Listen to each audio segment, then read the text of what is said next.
Right. So the first perspective that we're going to do, which is again an oblique and an isometric, is snipped and pasted right here for you.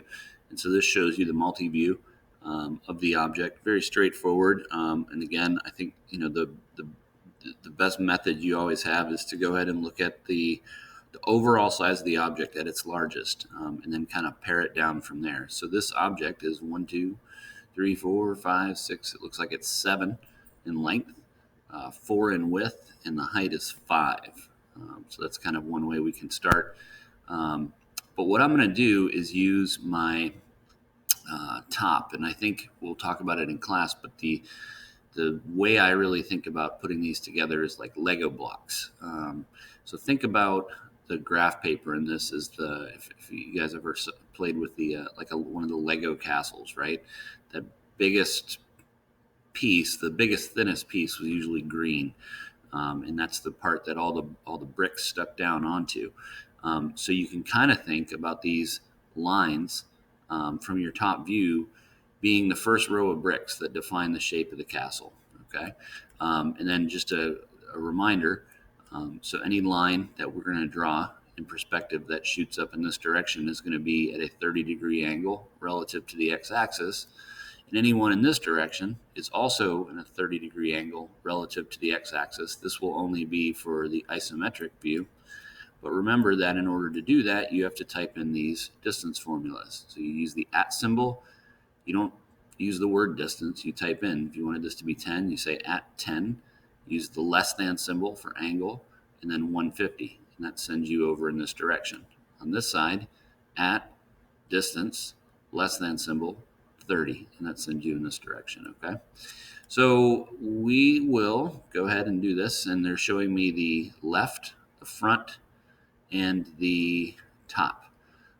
So what I'll do is start this. Let's see the best way to do it, and it's critical that you do show the left on this. So what I'll do is I'm going to start from the front,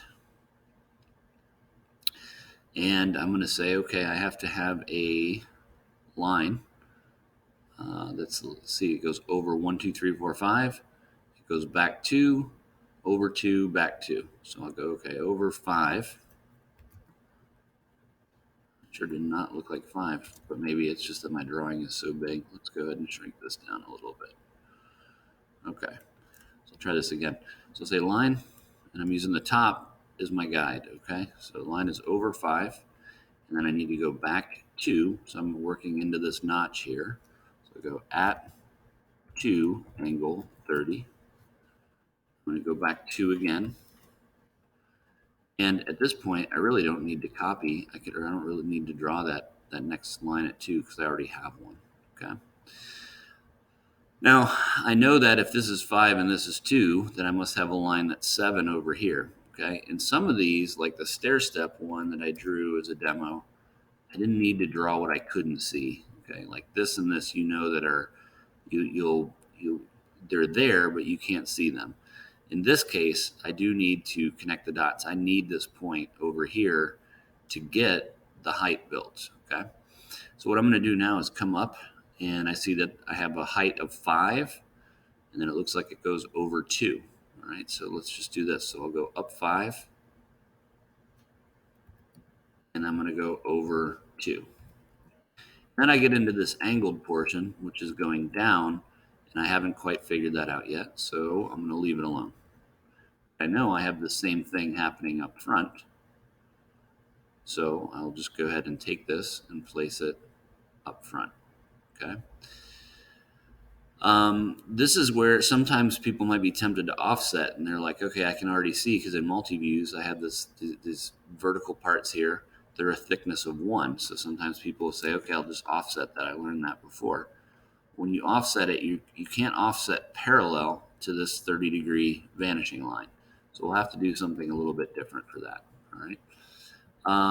Okay, so let's go up to the front, and we can see we have a height of 2, a height of 2, and a height of 2. All right, so all I need to do is draw a vertical line at a height of 2, and copy that vertical line. In this case, it's just around to all these intersections. Copy it to there, into there. Okay. Now this stuff is starting to kind of bother me, and I really don't need it anymore. So I'm going to get rid of that, and I'm going to get rid of it. Okay. You could save it till the end or whatever. Once I start getting like overlaps, I kind of don't want them anymore.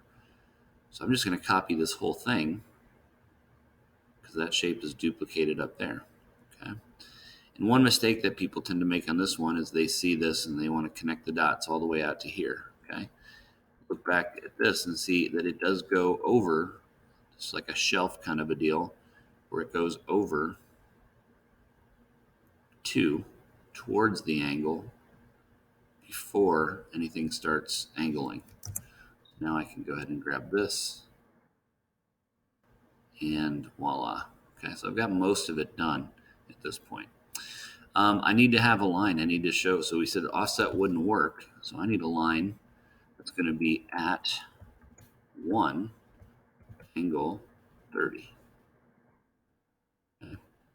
I need the same line over here. So I'm just going to copy it from this endpoint and place it right there. Okay. This is no longer necessary. You don't need it anymore. These I'll need.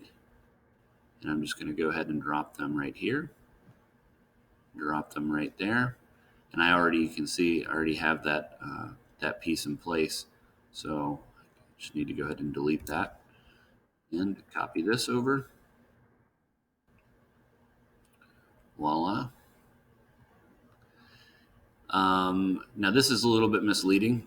We know that hypothetically, like if this is 2 and the overall object is 5, I should have a line right here that's going down a height of 3. Right? We know that that lines up then, but it doesn't have to. It can just go to wherever it dead ends. It can just go right there. Okay. Common mistake that people make on this one then is they forget to connect the dots right here. We do see an edge right there. And the most common mistake, so people normally get these upper ones, this is the most common mistake, is forgetting that one. And there's one other common mistake, and that is you need to show the edge along this surface like that. And again, you don't know, we do know mathematically how far it goes back, but we know we can't see anything except for that. Okay. So that is the oblique. And what I would do then is use my text. I already happen to have text from yesterday. And I'm going to copy it, bring it over here. So there's my oblique view.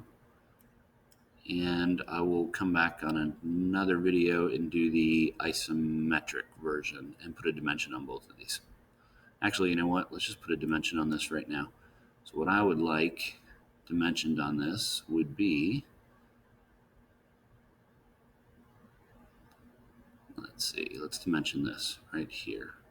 From that point to that point is 2. So if your oblique looks like mine right here, your sound is a pound.